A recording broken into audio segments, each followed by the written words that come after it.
Attention, Commanders Nation. Think this season's a lost cause. Think again. Our franchise quarterback, the heartbeat of this offense, is set to return after 3 brutal weeks riding the bench. Head coach just dropped something that'll fire up every real fan out there. That burning drive inside. That obsession with competing that's got this dude rehabbing like a man possessed. Is he coming back dominant right when we need him most? Could he be the spark that flips our season around? Don't miss the comeback that could change everything. Hit that subscribe button now or regret it later. Look, I don't know about you, but I was losing it. Watching our quarterback, the future of this franchise, the guy who made us believe last year, stuck on the bench against the Chiefs. That was rough. But here's the update we've all been waiting for. Dan Quinn confirmed our franchise QB is ready to go full speed in practice this week. And let me ask you this note, what's the most impressive part? It's not just that he's physically ready. It's his mindset. Quinn pulled back the curtain on something every Commanders fan already knew deep down, but needed to hear out loud. The head coach said straight up that for a competitor, like our quarterback, being sidelined is torture. It's brutal. These guys are in the top 1% of everything, and when they can't compete, it eats at them. But Quinn also dropped a key detail. The reason our number 2 is bouncing back so fast is that fierce competitiveness that defines him. I think that's what separates the good from the great. Any player can have talent. Any quarterback can throw a ball. But that hunger, that fire that won't let you rest until you're back on the field, that's in your blood. You don't teach that, Doc, and here's what's got me hyped. Quinn said if everything goes right in practice, our offensive leader will be back on the field Sunday night against Seattle. After missing 3 games this season, after watching this offense struggle without him, we're finally getting him back at the most critical moment. But let me tell you something, and listen close, it's not just about having him back. It's about what his return means. We're sitting at 3-5. We've dropped 3 straight. Injuries have hit us from every angle. Terry McLaurin is out. Laramie Tunsil is questionable. The defense is aging. But if there's one person who can light the spark we need, it's him. And you know why? Because this guy hates losing more than he loves winning. Quinn said he's a born competitor. When he's on the bench, he's not sulking. He's processing. He's analyzing. He's asking himself what he needs to do to be absolutely ready. He's mentally preparing to come back stronger. Now, let me ask you, remember last season? Remember how this guy led us to the playoffs as a rookie? Remember that Hail Mary against Chicago? Remember how he flipped this franchise overnight? That same fire, that same drive, is about to hit the field again. But here's what's really got me thinking. This hamstring injury has been frustrating. No doubt. He's lost valuable time. But I think there's a silver lining no one's talking about. This forced break might be exactly what he needed midseason. His body's had time to heal. His mind's had time to reset. And now he's coming back hungry. Quinn also pointed out something key. It was a fast recovery. That's no accident. That's an elite athlete doing everything possible. Every treatment, every rehab drill, every PT session to get back as fast as possible. While other players might take their time, this guy's pushing the limits because he can't stand being out. And I'm telling you, that mindset is contagious. When your teammates see their leader grinding like that to return, when they see him hyping them up from the bench even when he can't play, when they see him in the treatment room at 6 in the morning, that lifts the whole squad. That's real leadership. But let's be real for a second. This season hasn't gone how we hoped. Expectations were sky high after last year. A lot of folks had us as Super Bowl contenders. And now we're 3-5, fighting to stay alive in the playoff race. But if last year taught us anything, it's this: never count this team out when our quarterback is on the field. And you know what's got me really fired up? The timing. Seattle's coming to our house Sunday night. Prime time. Bright lights. The whole country watching. And we're getting our leader back right when we need him most. That's not coincidence. That's destiny. Quinn made it clear these guys pour everything into this, and when they can't compete, it's tough. But he also said our quarterback knew it was a quick recovery, and that kept him motivated. Knowing it wasn't long-term, that he'd be back soon, kept him locked in on the process. Now, let me ask you, what version of this quarterback are we going to see Sunday? Is he going to be 100%? Is he going to have that explosiveness that makes him special? I think so. Because this guy isn't stepping back on that field unless he's ready to dominate. That's his mindset. All in or nothing. And here's what really matters. This isn't just about one game. It's about saving our season. It's about proving last year wasn't a fluke. It's about showing this franchise has truly turned a corner. And it all starts with our quarterback stepping back on that field with that competitive fire Quinn described so perfectly. Stephen A. Smith said we should consider shutting our quarterback down if we keep losing. Let me tell you something. That's the most ridiculous take I've ever heard. Shut down a born competitor? A guy who hates being sidelined? Someone doing everything in their power to come back? That's never happening. And you know why? Because this guy wouldn't allow it even if the coaching staff wanted to. So here we are. 3-5. 3 straight losses. Injuries everywhere. But our leader is back. And I believe that changes everything. Because when you've got your franchise quarterback on the field, you've always got a shot. Always. If that surprises you. Wait till you hear this, because while we're celebrating our quarterback's return, there's another piece of news that could be just as important for what's coming Sunday night. Let me be real with you. When I saw Laremy Tunsil limping off the field against the Chiefs, my heart sank. We all know what Tunsil means to this offense. The guy's one of the best left tackles in the league. He protects our quarterback's blind side. He's irreplaceable. Or so we thought. Because what happened next? Nobody. And I mean nobody saw it coming. A player who hadn't seen the field since week 2. A guy who was all over the trade rumor mill. A tackle we had moved to guard with little success. Stepped in out of nowhere and absolutely balled. Out. Brandon Coleman. Remember that name. Because what he did against the Chiefs was nothing short of spectacular. And I'm telling you, if Tunsil can't go Sunday against Seattle, we just found ourselves a serious ace in the hole. Let me put the numbers in perspective. Coleman came in cold, no real warm-up, no mental prep to play, no idea he'd be starting. And what did he do? 0 sacks allowed. 0 hits on the quarterback. Just 3 pressures the entire game. Against the Chiefs. Against that pass rush. That's not luck. That's elite talent. But here's what's really got me thinking. Coleman started at left tackle last season and played at a high level. Then this year, we moved him to left guard, and let's be honest, it didn't work. The experiment flopped. That's why he'd been inactive. That's why his name was all over trade rumors. Everyone thought Coleman was done in Washington. I think we just witnessed one of the biggest career resurrections of the season. And the timing couldn't be better. Because now, just when we need it most, we've got a backup left tackle who can play at a starter level. That's pure gold in this league. And you know what's wild? Tunsil already missed Wednesday's first practice. That hamstring injury is serious enough that the Commanders are being cautious. And I'm telling you, they should be. Hamstring injuries are tricky. You think you're good, come back too soon, and make it worse. So here's the situation. Our franchise quarterback is coming back after missing the last game. We need to protect him at all costs. And just when we thought we'd have to roll with a mediocre backup tackle, we find out we've got a guy who can hold it down at a high level. Now let me ask you, ain't that exactly what a team fighting to save its season needs? Players stepping up when it matters most? Guys everyone had written off proving they still got plenty left in the tank. But let's be real, Coleman isn't Laremy Tunsil. Tunsil is elite, one of the best in the game.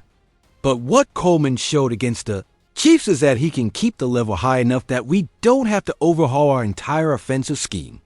That's huge. And here's what's got me really excited. The Commanders now have options. If Tunsil needs another week to fully heal, they can give it to him without panicking. They can be smart, make sure he's 100% long-term, because they've got Coleman as a reliable backup. And you know what else? This might have just saved Coleman's career in Washington.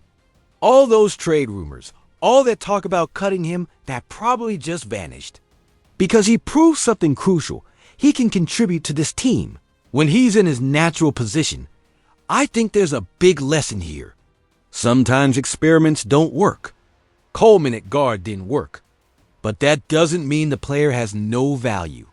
It just means we had him in the wrong spot. And now that he's back at left tackle, we're seeing the real Brandon Coleman. But here comes the million-dollar question. What do we do Sunday if Tunsil is ready to go? Do we throw him back in right away or give him more rest? I'm telling you, the number one priority has to be Tunsil's long-term health. If there's any doubt, any sign that playing could make it worse, sit him. Because now we know Coleman can handle the job. And let me say one more thing. The offensive line is the heart of any successful team. You can't win in this league if you can't protect your quarterback.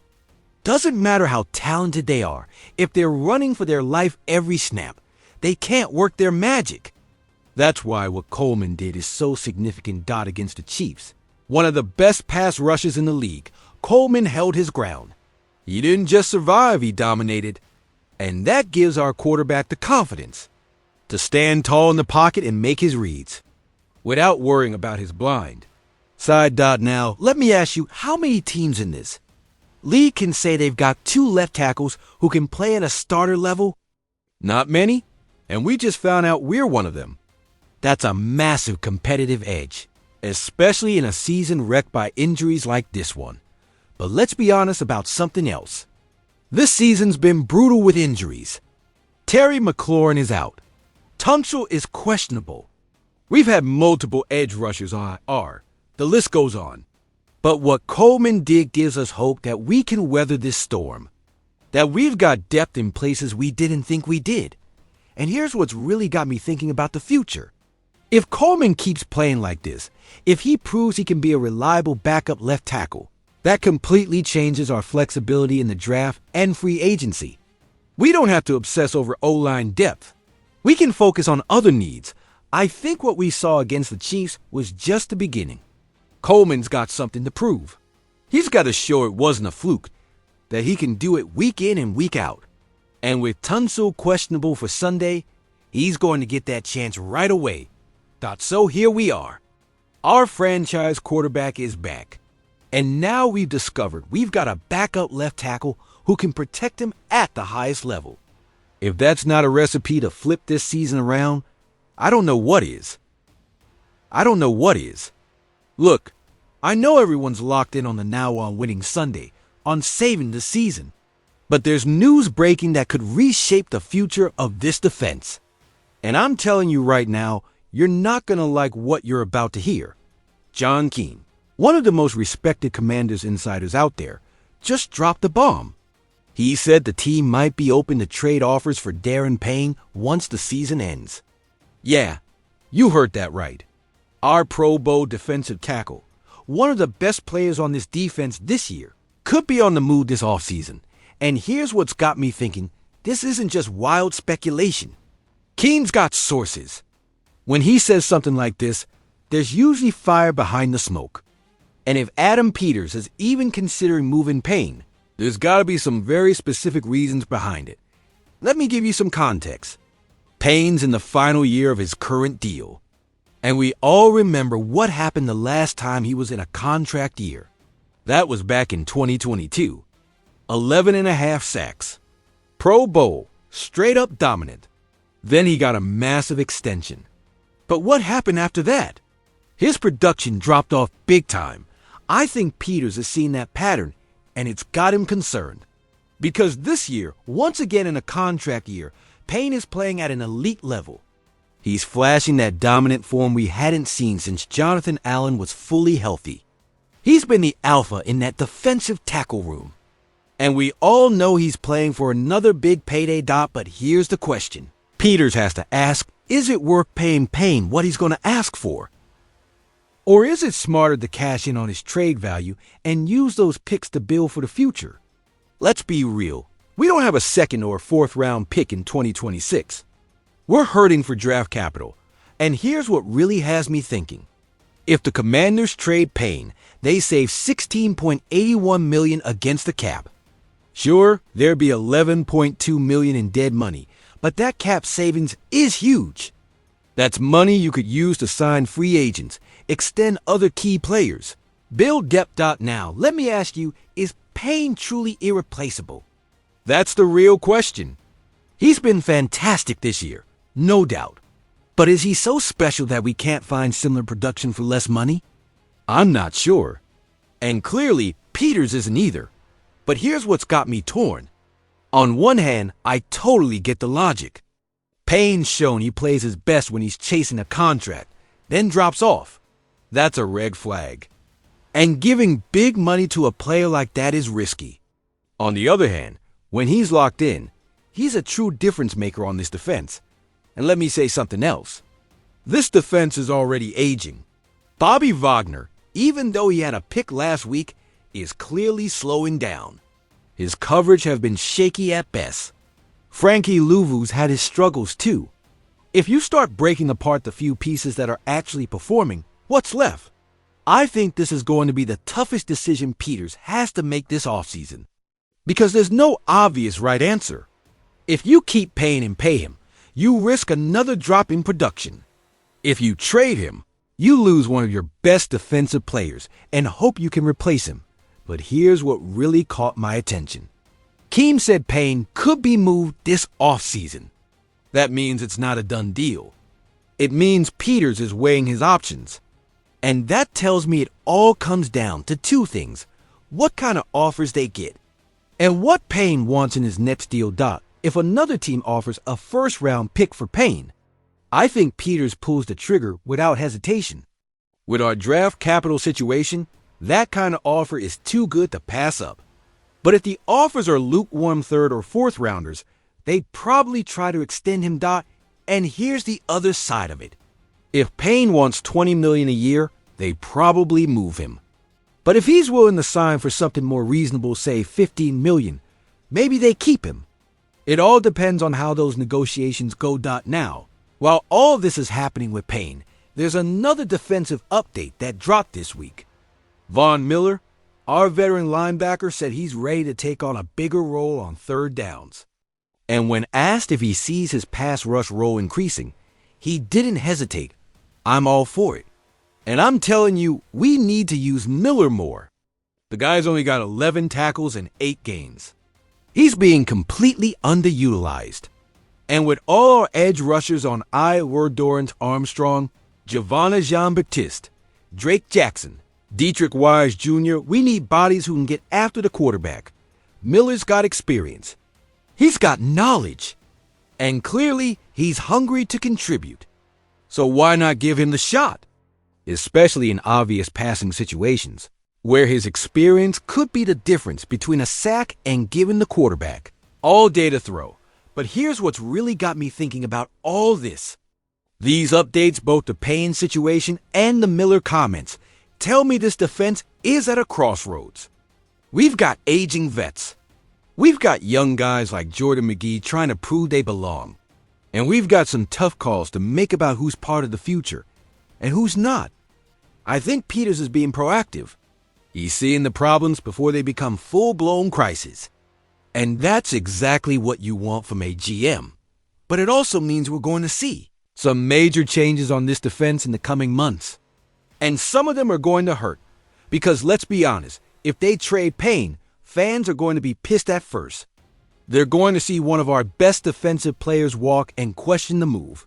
But if Peters gets solid picks in return and uses that cap space wisely, 2 years from now, we might look back and say it was the right call. And here's what really excites me about Peters. He's not afraid to make the tough decisions. We saw it when he moved Chase Young. We've seen it in how he's handled the draft. And if he believes trading Payne is what's best for the future of this franchise, He's going to do it no hesitation. But let me ask you, are the fans ready for more changes? Are they ready to see another fan favorite leave Washington? Because if Peters moves PAYNE, he won't be the last. This defense needs a full reset. We need youth. We need speed. We need athleticism. And that means some vets are going to have to go dot now. About Miller, I think we need to give him more snaps right now. Not in the offseason. Not next year. This Sunday, against Seattle, put him in on pass rush downs. Let him show what he's got. Because if he can contribute, even a little, that helps us now when we need it most. And here's what's got me thinking about the timing of all this. These stories are breaking just as we're sitting at 3-5, fighting to save our season. Coincidence? I don't think so. I think Peters is already looking ahead, already planning his off-season moves. And that tells me no matter what happens the rest of this year, big changes are coming. So here we are. Our Pro Bowl defensive tackle might be on the move. Our veteran linebacker is asking for more opportunities. And our defense, which has struggled all year, is about to go through a full-blown transformation. The question is, will these changes make us better, or will we regret them? I think we've got to trust Peters. The guy's shown he knows what he's doing. He brought in Jaden Daniels. He built a solid offensive line. And if he thinks moving PAYNE is the right move, it probably is. But that doesn't mean it won't sting to see him go. So there you have it, Commanders Nation. 3 stories that could redefine this franchise. Our franchise quarterback is back and hungry to compete. A tackle everyone counted out just proved he can protect at an elite level. And tough decisions are coming on defense that could change everything. Now, let me ask you, do you think our quarterback's return is enough to turn this season around? Do you trust Coleman to hold it down if Tunsil needs more time? And are you on board with trading PAYNE if it means getting valuable draft picks? Drop your thoughts in the comments. I want to hear from you. Because this isn't just a channel, this is a family. We are Commanders Nation. And we ride through the tough times together. If you like this breakdown, if you learned something new, if you want to keep getting the biggest updates on our team before anyone else, I need you to do one thing: smash that like button right now. Subscribe to the channel if you haven't already. And hit that bell so YouTube lets you know every time we drop new content. Because I promise you this, we're going to be here every day bringing you the best analysis, the biggest news, and the kind of passion only real Commanders fans understand. This isn't just another sports channel. This is your home. This is your place to truly understand what's going on with our team. And remember, it doesn't matter if we're 3-5. It doesn't matter how many injuries we've got. It doesn't matter what the national media says. Because we are Commanders Nation. And we never quit. Sunday night, under the primetime lights, with the whole country watching, we're going to show what we're made of. We're going to prove this season ain't over. And we're going to start the comeback with a win over Seattle. So stay locked in. Come back tomorrow for more analysis. And get ready for the biggest game of our season so far. And remember, hail to the Redskins.